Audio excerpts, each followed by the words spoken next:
ایک ایسا قتل جس نے پوری قوم کو ایک دوسرے کے خلاف کھڑا کر دیا، ایک راز جو لاش کے ساتھ دفن ہو گیا، اور پھر اللہ کی طرف سے ایک حیرت انگیز حکم، ذبح کرو ایک گائے۔ موسیٰ علیہ السلام نے جب یہ حکم سنایا تو پوری قوم حیران رہ گئی۔ ایک قتل کا حل ایک گائے؟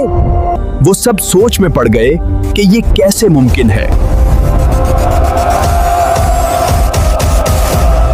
مگر پھر انہوں نے وہ تاریخی غلطی کی جو ہم سب کے لیے ایک بڑا سبق بن گئی۔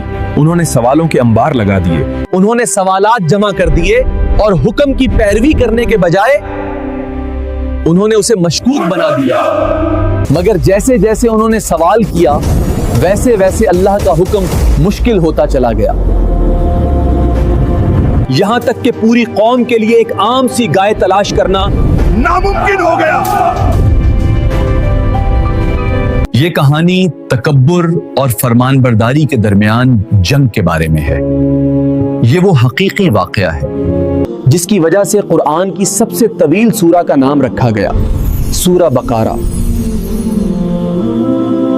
کیا آپ جاننا چاہتے ہیں کہ آخر وہ گائے کیسی تھی اور کیسے ایک مردہ شخص زندہ ہوا اور اس نے اپنے قاتل کا نام لیا؟ سبسکرائب ضرور کریں کیونکہ یہ ویڈیو آپ کی سوچ بدل دے گی۔